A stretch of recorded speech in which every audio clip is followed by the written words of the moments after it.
Pada bagian kedua dari konsep limit ini kita akan melanjutkan materi yang sebelumnya. Jadi ada beberapa materi lanjutan yang akan kita bahas sebagai berikut.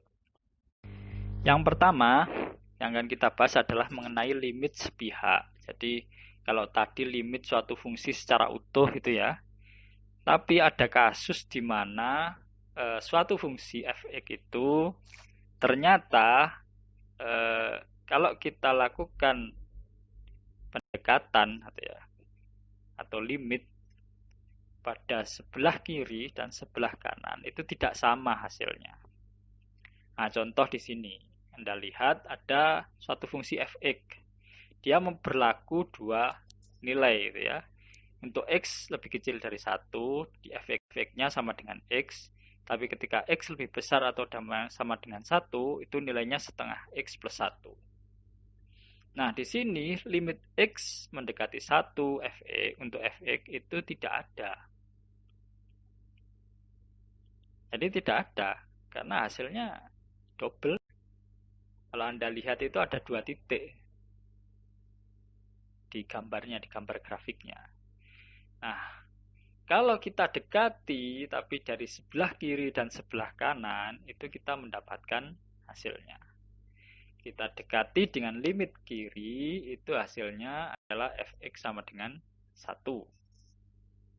Tapi kita dekati dari sebelah kanan, hasilnya f(x) sama dengan 1,5. Jadi maksudnya sebelah kiri itu kita dekati dari yang x lebih kecil dari 1. Kan f(x)-nya sama dengan x. Kalau kita masukkan x-nya 1, ya f(x)-nya sama dengan 1. Tapi dengan limit kanan pakai yang setengah x plus 1, itu hasilnya adalah 1,5. Karena hasilnya berbeda, maka limit yang berlaku itu namanya limit sepihak. Ya. Jadi limit x mendekati c dari suatu f(x) itu punya dua nilai. Ya. Ada yang di sebelah kiri, ada yang di sebelah kanan. Yang sebelah kiri kita notasikan dengan pangkat min, yang sebelah kanan dengan pangkat plus. Jadi di sini berbeda gitu ya. Jadi belum tentu bisa disatukan, tapi bisa disatukan. Kalau kita menghasilkan suatu limit yang seperti tadi yang sama antara kiri dengan kanan, nah itu berarti limitnya bisa berada pada satu titik, tidak sepihak lagi. Tapi kalau berbeda hasilnya maka berlaku limit sepihak. Selanjutnya ada yang disebut dengan limit di tak hingga. Apa limit di tak hingga ini? Limit di tak hingga adalah jika kita mengamati suatu perilaku fungsi x, di mana x-nya itu membesar atau mengecil tanpa batas gitu ya, atau ya menuju tak hingga. Jadi x itu bisa menuju min tak hingga, berarti mengecil tanpa batas, atau menuju tak hingga, berarti membesar tanpa batas. Kalau Anda lihat di grafik sebelah itu, yang sebelah kiri dia mengecil tanpa batas, karena tidak sampai memotong x gitu ya, terus lurus. Dan sebelah kanan dia membesar tanpa batas gitu ya, jadi mendekati L gitu ya. Anda lihat di situ limit x menuju min tak hingga itu f(x) sama dengan 0. Tapi x mendekati tak hingga f(x)-nya sama dengan L. Jadi mendekati saja ya, tidak memotong L-nya, juga tidak memotong 0, tapi dia hanya mendekati saja. Nah, pada limit di tak hingga ada berlaku suatu asimptot. Nah, di sini yang berlaku adalah asimptot datar. Jadi y sama dengan L akan dianggap sebagai asimptot datar dari suatu fungsi x jika limit x min tak hingga dari f(x) itu sama dengan L, atau limit x tak hingga dari f(x) sama dengan L. Jadi salah satu saja. Jika salah satu dari limit minimum atau maksimumnya itu sama dengan L, maka bisa kita katakan y sama dengan L adalah asimptot datar dari f(x) gitu ya. Nah, sama seperti yang gambar sebelah itu, karena limit x tak hingganya fx sama dengan L, maka bisa kita katakan asimtot datar dari fx adalah y sama dengan L. Nah, ini yang agak berbeda gitu ya. Kalau tadi limit di tak hingga, yang sekarang ada limit tak hingga. Bedanya di mana? Kalau pada limit di tak hingga, yang membesar atau mengecil tanpa batas adalah x-nya, sedangkan pada limit tak hingga, yang membesar atau mengecil tanpa batas adalah nilai fx-nya. Jadi berbeda ya. Kalau tadi x-nya, kalau ini adalah fx-nya atau nilai fungsinya. Nah, yang berlaku di sini adalah asimtot tegak, bukan asimtot datar. Kalau di asimtot datar, kalau ini adalah asimtot tegak. Nah, suatu garis. Jadi kalau tadi asimtot datar kan pasti y sama dengan L gitu ya. Kalau asimtot tegak ya tentu x sama dengan, bukan y lagi.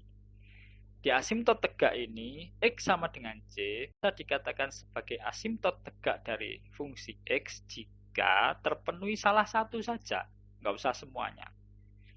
Limit kiri dari fx itu sama dengan min tak hingga, atau limit kiri dari fx itu sama dengan tak hingga, atau limit kanan itu min tak hingga, atau limit kirinya adalah tak hingga. Jadi salah satu dari limit kiri atau limit kanan itu ya, jika mempunyai nilai min tak hingga atau tak hingga plus tak hingga gitu ya, itu maka dikatakan x sama dengan j itu menjadi asimtot tegaknya. Jadi salah satu saja syaratnya, sama seperti yang tadi, salah satu saja, tidak perlu semuanya.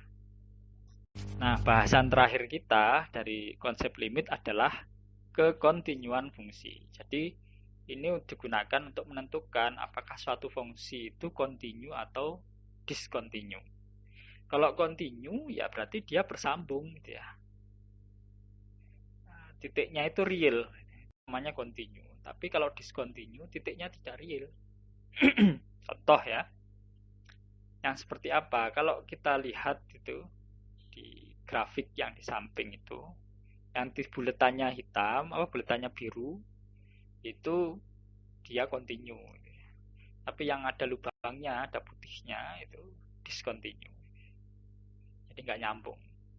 Nah, dikatakan fx itu kontinu jika nilai fc itu sama dengan limit x mendekati c dari fx.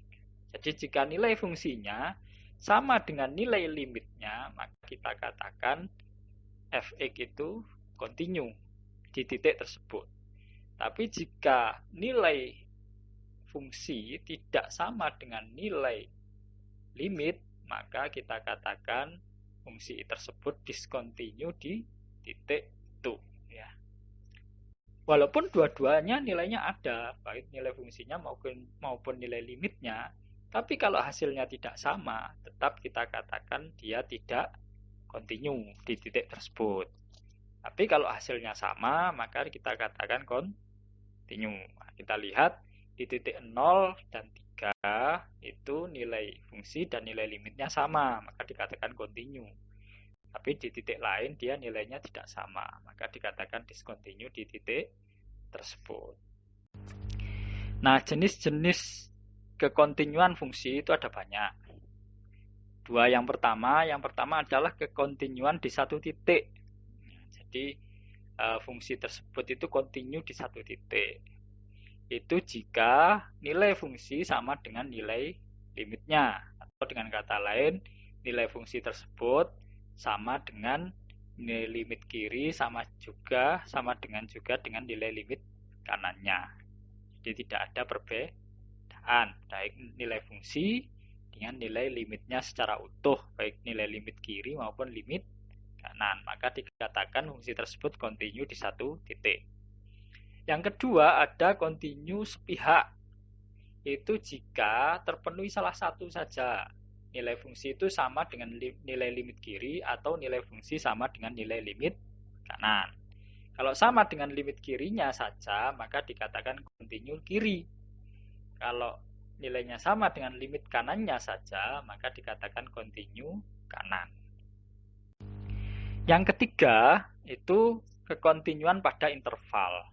Itu f atau suatu fungsi bisa dikatakan kontinu pada interval AB jika dia fungsi tersebut kontinu di setiap titik pada interval AB.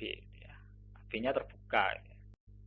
Tapi dikatakan fungsi itu kontinu pada interval tertutup AB kalau dia itu kontinu di AB di antara A sampai B, terus kontinu kanan di A dan kontinu kiri di B. Ya.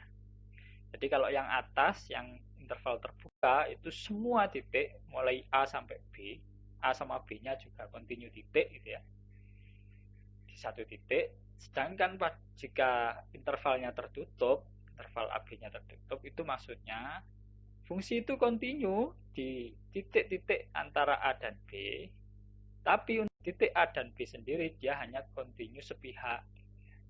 Di A-nya kontinu kanan, di B-nya kontinu kiri. Nah, itu intervalnya berarti tertutup. Yang terakhir ada kekontinuan komposisi.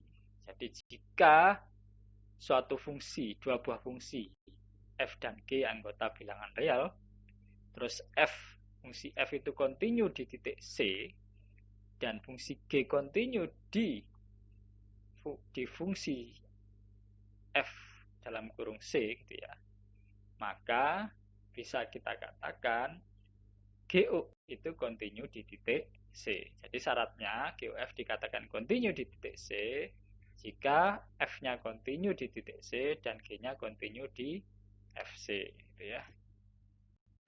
Nah, sebenarnya tadi itu kontinuan itu buat apa gitu ya. Nah, kontinuan itu bisa kita gunakan untuk menentukan suatu nilai fungsi gitu ya. Itu yang kita sebut menggunakan teorema nilai antara. Jadi jika kita itu bisa membuktikan suatu fungsi f(x) itu kontinu pada interval AB, sedangkan suatu titik atau titik W gitu ya, itu berada di antara FA dan FB gitu ya, batas intervalnya, maka bisa kita katakan jika suatu titik C itu berada di antara A, B, maka FC itu sama dengan W. Jadi gitu ya. Jadi misal kita punya interval antara 1 dengan 3. X-nya itu antara 1 dengan 3. Terus kita hitung F1 itu hasilnya misalnya 5, F3 itu hasilnya 10. Kalau kita mempunyai suatu nilai W antara 5 dan 10, katakanlah 7, kita tarik pada Fx dan kita temukan bahwa untuk W tersebut X-nya itu adalah antara 1 dan 3 tadi, katakanlah 2 gitu ya. Maka F2 itu pasti sama dengan W. Otomatis saja karena W-nya ada di antara FA dan FB, J-nya ada di antara A dan B. Maka otomatis Fj sama dengan W. Tanpa perlu kita tahu bagaimana Fx-nya. Nggak harus tahu.